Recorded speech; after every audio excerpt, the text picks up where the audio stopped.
Bonsoir à tous, bienvenue dans le 7-8 Hebdo. Nous sommes le vendredi 7 octobre, une émission pour revenir sur l'actualité de la semaine. Voici les titres. L'agglomération de Saint-Quentin en Yvelines organise aujourd'hui un colloque sur les violences familiales. Chercheurs, spécialistes et professionnels ont notamment évoqué la prise en charge des victimes, alors que le taux de plainte plafonne à 15% en cas de violence familiale. Durant cette émission, Daniel Quérault, président de l'association 40 millions d'automobilistes, sera notre invité fil rouge. Avec lui, nous parlerons du salon de l'automobile, de la piétonisation des voies sur berge rive droite à Paris ou encore de la hausse envisagée de la taxe essence en Ile-de-France. Et puis, bien sûr, vous le savez, dans cette émission, le reste de l'actualité du département avec la nouvelle permanence du parti Les Républicains inaugurée ou une opération de sensibilisation au handicap en entreprise à Montigny-le-Bretonneux. Mais on ouvre ce journal avec ces images, celle d'une sculpture partie aux États-Unis. Cette sculpture, c'est celle de l'artiste saint-quentinois Nicolas Sanne, 3 mètres de haut, 4 mètres 50 de long et 1 tonne de métal. L'œuvre est partie direction Miami aux États-Unis pour rejoindre une collection privée. Nous avons d'ailleurs rencontré l'artiste il y a quelques jours, juste avant le départ. À l'heure des retouches, on l'écoute. Il y a un peu de brouillard, ce qu'on appelle, quand on passe à la peinture. Ce sont les petites retombées de particules de peinture qui viennent se coller au dernier moment. Et donc, ça a un côté un petit peu abrasif. Donc, je la lève. Et ce qui va permettre au vernis d'avoir une meilleure accroche. C'est assez plaisant. Parce qu'à la fois, là, maintenant, aujourd'hui, je travaille sur une œuvre que j'ai fabriquée qui ne m'appartient plus. Et je suis en train de lui refaire une beauté avant qu'elle quitte définitivement l'atelier. C'est une sculpture qui est faite de 5 lignes d'acier avec une géométrie qui m'est propre. Dans l'actualité également de ce vendredi, un colloque sur les violences familiales organisé par l'agglomération de Saint-Quentin en Yvelines. Professionnels et spécialistes se sont réunis aujourd'hui en salle du conseil communautaire pour évoquer notamment la prise en charge des victimes. Chaque année en France, un peu plus de 200 000 femmes se déclarent victimes de violences conjugales. Un reportage d'Osman Vanderdey. Chaque année, 200 000 familles déclarent être victimes de violences conjugales. Pourtant, le taux de plainte, quelle que soit la violence, est très faible. Elle n'est seulement que de 10%, un problème que les spécialistes souhaitent résoudre. La violence fait peur, elle tétanise, et il y a un phénomène de sidération, et du coup ce qui entraîne une difficulté pour parler. Et c'est notre devoir d'aider à la libération de la parole pour pouvoir repositionner la loi. Et ce combat contre les violences familiales est une priorité dans l'agglomération de Saint-Quentin en Yvelines. Il est même inscrit dans le contrat 2015-2020 de la ville. Le but, aider les familles et communiquer sur les organismes qui peuvent leur venir en aide. Aujourd'hui, l'agglomération reste sur ses missions d'animation, de coordination, faire connaître les ressources du territoire auprès des professionnels, auprès du grand public. Aujourd'hui, c'est ça, ce sont les principales missions de l'agglomération. Une trentaine d'intervenants et environ 120 personnes ont participé à l'événement. Plusieurs colloques seront organisés tout au long de l'année.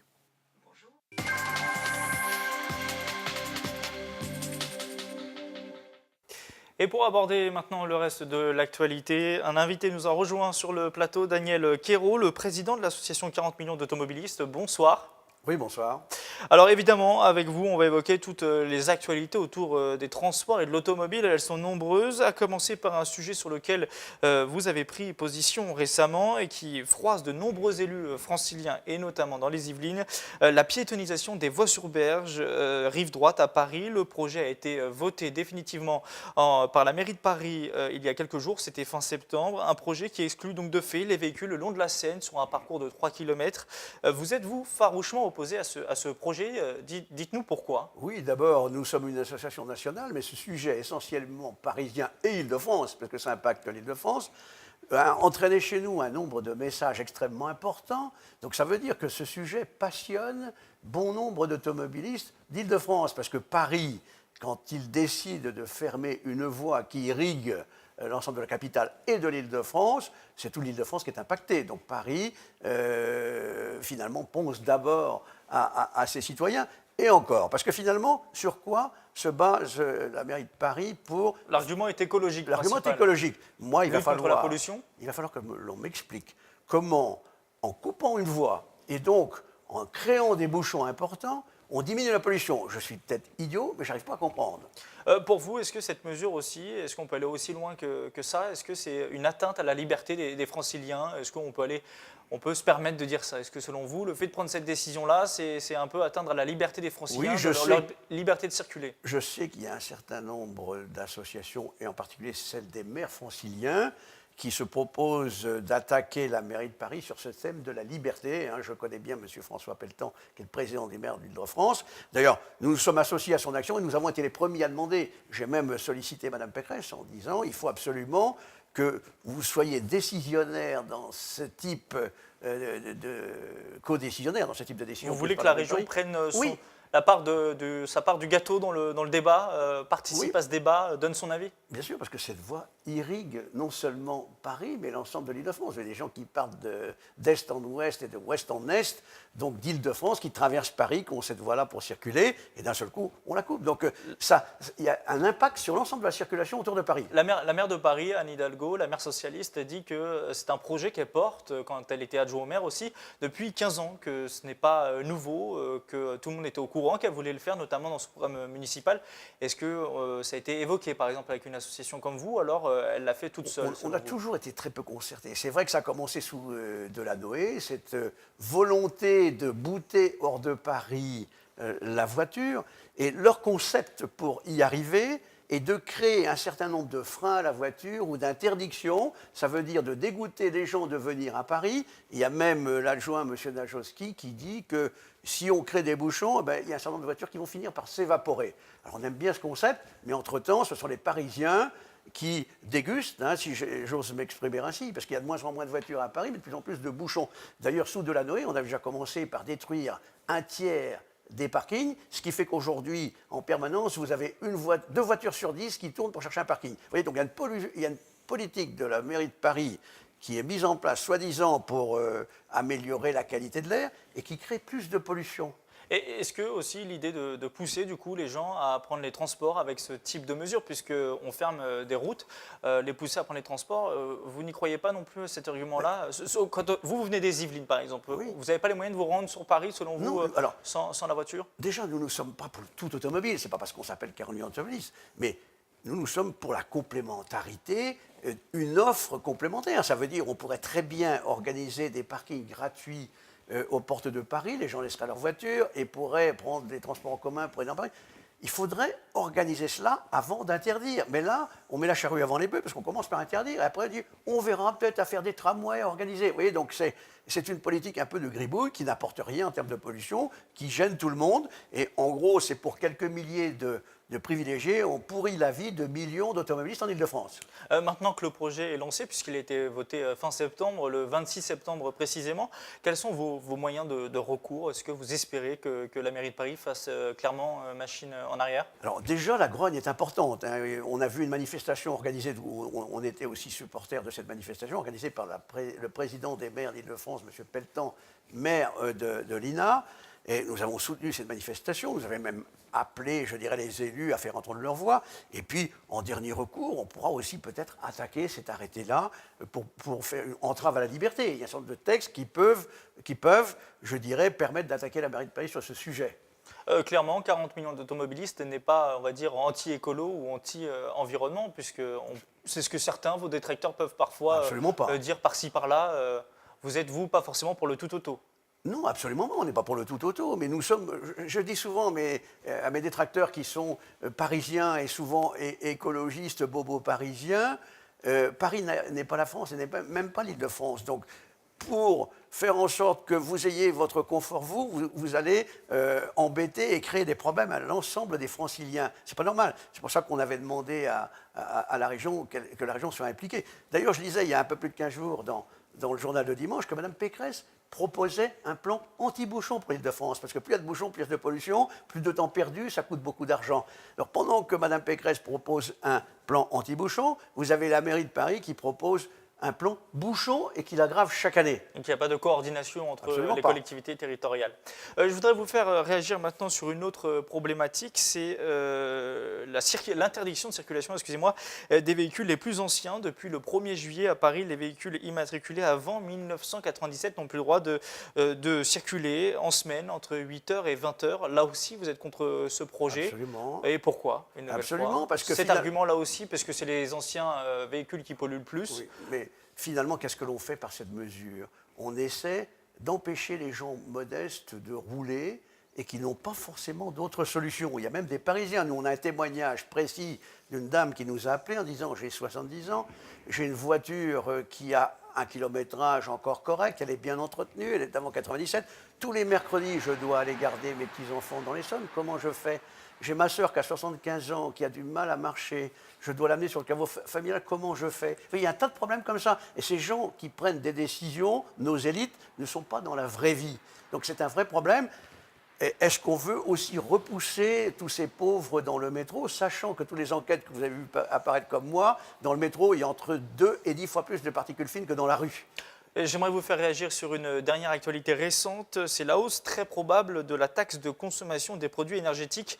Concrètement, c'est la taxe sur l'essence. Le projet de loi Finances 2017 prévoit de l'augmenter pour participer au financement des transports franciliens et notamment du pass Navigo à tarif unique. Ça représenterait plus 1,65 centimes pour le gasoil, 1,77 pour l'essence. Que vous inspire une nouvelle fois cette disposition qui n'est pas encore votée, je le précise, au Parlement? Exactement. Bon, une fois de plus, on essaie de prendre l'argent dans la poche des automobilistes, et c'est assez souvent, parce que déjà l'automobiliste qui paie beaucoup pour... Mais là, c'est pour développer les transports, les moderniser. Oui, c'est une bonne raison cette fois-ci où ça peut profiter le problème, dans le futur aux automobilistes qui pourraient du coup se retourner vers les transports. Le problème auquel avait à faire face Mme Pécresse, c'est que quand elle est arrivée, il y avait le prédécesseur qui lui avait laissé le tarif bas sur le pass unique, donc elle avait un déficit d'à peu près 450 millions au niveau de la STIF, les transports. Le syndicat des transports voilà. de France. Donc, il a bien fallu trouver de l'argent, donc elle a été voir pour négocier avec M. Valls, et M. Valls, pour le complément, lui a dit il n'y a qu'une solution, c'est d'augmenter la taxe sur les carburants. Voilà, donc je pense qu'elle a accepté. Nous ne sommes pas forcément très favorables, parce que souvent, on demande à l'automobiliste de financer pour des transports qu'il ne prend pas lui-même. Mais si ça pourrait prendre dans le futur. Oui, mais déjà, on va avoir en Ile-de-France la taxe la plus importante sur les carburants. Donc, nous ne sommes pas très contents avec cette mesure quand même. Dans l'actualité également, cette semaine, il y avait François Hollande en déplacement dans les Yvelines. Le président de la République s'est rendu à Médan pour inaugurer la réouverture de la maison Zola, intégralement restaurée. Il a rendu hommage à l'écrivain auteur du célèbre article « J'accuse », sans perdre de vue la campagne présidentielle. Anne-Laure Langui sur des images de nos confrères d'Yvelines Première. C'est aux côtés de sa ministre de la Culture, Audrey Azoulay, que François Hollande a inauguré hier la réouverture de la maison d'Émile Zola, fermée pour travaux depuis 2011. L'écrivain avait pu s'offrir cette demeure grâce au succès de son roman L'Assommoir.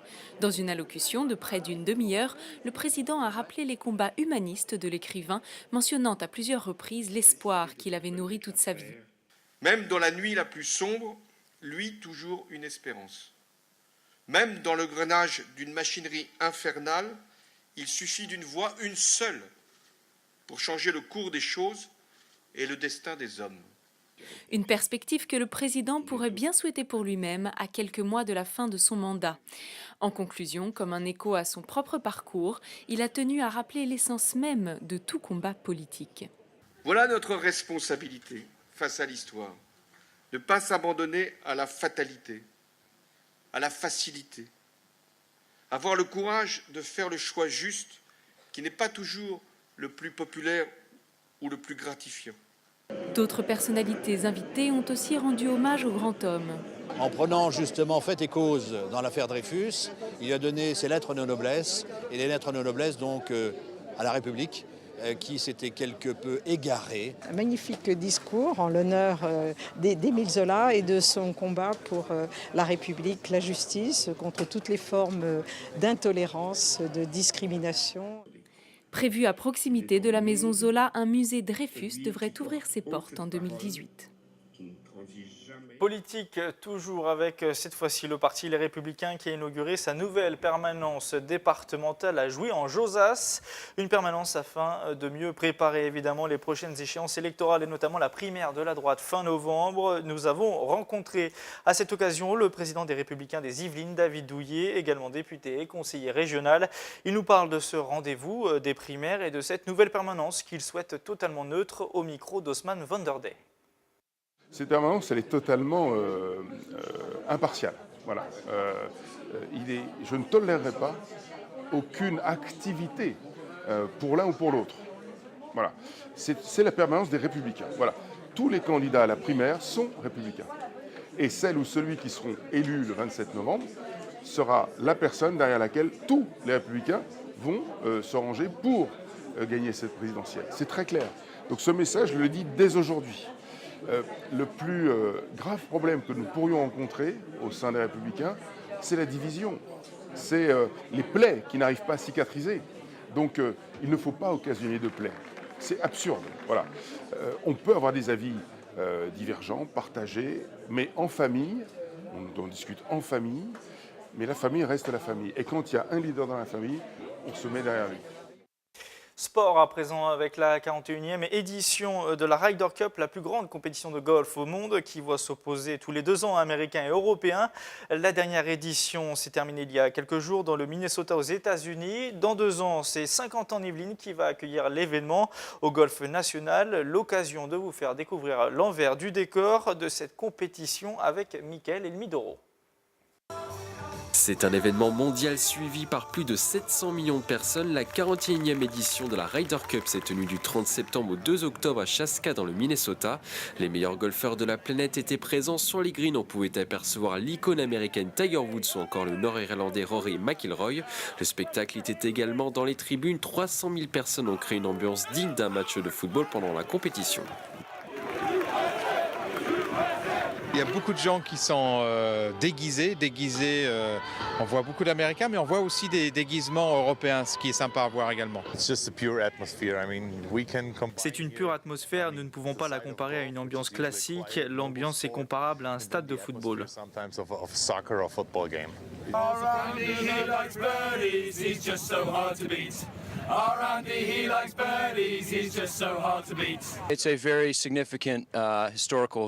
C'est la plus grande compétition, le pays la prend très au sérieux et nous sommes très fiers de cette victoire de l'indépendance. La Ryder Cup capte également l'attention des médias. 1500 journalistes venus du monde entier ont été accrédités pour assister à la compétition. Je suis ici pour Sky Golf Sport. Je m'occupe des médias sociaux, Facebook, Twitter, Instagram et je couvre ce qu'il se passe en dehors de la compétition pour les fans de la Ryder Cup. Je suis reporter pour une chaîne de golf en Chine. C'est ma première expérience sur une Ryder Cup et je suis très excitée d'être ici. Sur le plan économique, plus de 150 millions de dollars sont engrangés sur le site pendant les 3 jours de compétition. Selon les chiffres donnés par les organisateurs, les visiteurs ont consommé en moyenne entre 5 et 10 litres de boissons sur cette Ryder Cup. Le panier moyen d'un Américain serait lui de 100 $ dans les boutiques du site. Un impact économique conséquent qui devrait également se ressentir à 50 ans en Yvelines. D'après les études que nous avons réalisées, en impact direct lié à l'événement, on aurait à peu près 150 millions de création de richesses. Et en indirect, il faut rajouter à peu près 50%, donc un total de 225 millions d'euros de création de richesses sur un événement qui est un événement assez court, puisque c'est 3 jours de compétition, c'est très important. La Ryder Cup sera organisée en France du 28 au 30 septembre. Plus de 60 000 personnes devraient venir chaque jour au golf national de Saint-Quentin en Yvelines pour assister à cette compétition mythique. Et d'ici 2018, les passionnés de golf pourront éventuellement se rendre à la Ryder Cup en Autolib. Près d'une trentaine de stations de véhicules électriques va voir le jour à Saint-Quentin d'ici 2017. Après le Chesnay ou encore Versailles, il sera donc possible d'utiliser ce mode de transport dès l'an prochain à travers les 12 communes de l'agglomération. Les négociations sont toujours en cours avec la société Autolib. Selon nos confrères du Parisien, le coût s'élèverait à 60 000 € par station. Les premières Autolib à Sky arriveront d'ici l'automne prochain. Et c'est une parfaite transition pour revenir à vous, Daniel Quérault. Quel est votre point de vue justement sur les Autolib? Est-ce que c'est justement l'une des solutions? On évoquait tout à l'heure le problème entre les transports qui manquent en grande région et puis les pouvoirs publics qui cherchent à lutter contre l'automobile. Est-ce que ces voitures électriques à disposition des publics, c'est une solution selon vous? C'est une bonne chose, ça fait partie de la complémentarité organisée dans l'offre de mobilité. Vous arrivez en voiture, vous prenez un bus, vous sortez du bus, vous prenez l'Autolib. Pour nous, ça fonctionne très bien, il n'y a pas de souci. Alors, les voitures électriques Autolib, ça reste quand même assez marginal. En Grande Couronne, tout à l'heure, vous avez rapidement évoqué des solutions pour pallier au manque de transport en commun en Grande Couronne. Et vous avez dit notamment des parkings gratuits. Est-ce qu'il y a d'autres solutions qu'on pourrait mettre en place, selon vous? Les parkings gratuits, oui, gratuits, effectivement. Ça, je dirais que c'est la solution la plus importante. Et après... Ça serait des parkings gratuits aux abords des gares, par exemple, routières? Aux abords des gares d'une part, mais aussi aux abords de la couronne parisienne. Parce que quand vous arrivez à une porte de Paris, moi je vais souvent à Paris, je laisse ma voiture, par exemple, dans le parking de la Porte Maillot. Si je la laisse une journée, j'en ai pour 35 €. Quelqu'un au SMIC ne peut pas le prendre. Donc c'est pour ça aussi que ça dissuade les gens de laisser leur voiture. Ça, c'est une solution aux portes de Paris. Et après, on prend les transports en commun, à condition qu'ils soient bien organisés, qu'ils ne soient pas tout le temps en panne, qu'il n'y ait pas trop de particules comme dans le métro. Vous voyez ? Des parkings gratuits, d'autres solutions, des financements. C'était dans l'une des enquêtes que vous avez menées. Vous avez mené un référendum au mois de juin pour demander aux internautes ce qu'ils pensaient des mesures mises à Paris par Anne Hidalgo. Et dans les solutions évoquées, il y avait le financement de systèmes anti-pollution pour les plus vieux véhicules. Oui, c'est aussi une solution qui est adoptée en Allemagne, parce qu'on a beaucoup attaqué le diesel. Là aussi, il y a beaucoup d'irrationnel, il y a beaucoup de démagogie. Mais il y a d'ailleurs qu'en France qu'on attaque de manière aussi virulente les diesels. Regardez, en Allemagne, ils ont aussi du diesel, mais en Allemagne, les vieux diesels, ils ont choisi d'offrir une solution alternative pour traiter le problème en permettant un financement pour mettre des systèmes anti-pollution qu'on appelle le rétrofit, qui s'adaptent sur les vieux diesels, parce que le problème, c'est les vieux diesels, ce n'est pas les nouveaux. Et donc, les Allemands ont proposé, je crois que c'était 500 € de prime pour traiter les véhicules anciens. Voilà des solutions intelligentes. Ici, on commence par tout interdire, mais on ne traite pas les problèmes. Puis ça fait un an, pile poil, que le scandale Volkswagen a éclaté. En Allemagne, en ce moment, c'est le salon de l'automobile à Paris, le plus grand salon du monde. Quel est votre rôle à vous dans ce salon? Est-ce que vous êtes présent sur place? Est-ce que vous y jouez un rôle? Vous y faites Nous du sommes lobby? présents parce que qui achète les automobiles, ce sont les automobilistes. Donc forcément, nous sommes présents, nous rencontrons tout le monde de l'automobile et nous voyons effectivement beaucoup d'innovations. D'ailleurs, si vous écoutez les médias, on ne parle que de la voiture électrique. C'est vrai qu'il y en a sur tous les stands, il y en a un peu partout. Ceci dit, ça représente 1% des ventes, 99% des ventes sont encore faites dans le traditionnel, mais on communique là-dessus. Donc il faut aussi prévoir l'avenir. Donc l'électrique, l'hybride, ça ce sont des solutions pour le futur, l'hydrogène. Donc je crois qu'il faut... D'ailleurs, si on regarde l'histoire d'automobile, dès qu'elle est née, elle a eu des ennemis, mais elle est encore là, presque 2 siècles après. Ça veut dire qu'elle a toujours su s'adapter à son temps. Et je crois que là, elle C'est pas sera pour demain, encore... la fin de l'automobile, Non, c'est pas pour demain. Extraordinaire outil de liberté. Vous avez une enquête de CTLM qui est sortie il n'y a pas longtemps. 90% des Français sont attachés à leur automobile. 81% aiment conduire. Donc, entre ce que les minorités nous disent et la réalité de la vraie vie, il y a une marge. Donc, les gens sont toujours attachés à leur automobile et à leur liberté, contrairement à ce qu'on veut bien nous dire. Mais il y aura des progrès qui vont se faire, il y aura moins de pollution. On aura même bientôt des voitures sans accident. Moi, j'ai essayé des voitures sur le autonome, circuit Beltoise à côté avec un gros équipement anti-allemand. On essaie des voitures. Quand il y a un vélo qui sort, la voiture s'arrête tout seul. Donc, il y a des constructeurs qui vous disent dans 5 ans, je sors une voiture sans accident. Elle va pallier aux défaillances humaines. On referme ce journal avec une autre actualité de la culture et le théâtre Alphonse Daudet de Coignères qui a accueilli cette semaine les Tréteaux de France. La compagnie itinérante et centre dramatique national jouait Le Faiseur, une des rares pièces de théâtre de l'écrivain français Honoré de Balzac. Une œuvre écrite en 1840 qui évoque les dettes et la spéculation, un sujet toujours d'actualité et un sujet de Mélanie Poquet. Ne suis-je pas supérieur à mes créanciers? J'ai leur argent, ils attendent le mien. Devoir est payé, d'accord.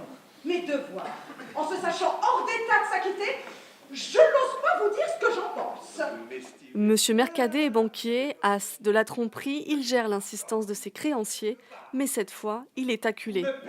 C'est le monde des affaires qui est en train de naître à ce moment-là, et le monde des affaires, des affairistes, est Surtout, moi, ce qui me plaît beaucoup dans cette pièce, c'est toute la dimension qui est très liée à l'excitation du jeu. En fait, le faiseur, que joue Bruno Cadillon, personnage de Monsieur Mercadet, donc s'appelle le faiseur, et surnommé le faiseur, mais c'est un grand joueur addictif. Et ça parle de l'emprise qu'on peut avoir sur les autres. Voici copie du procès-verbal de saisie de notre mobilier.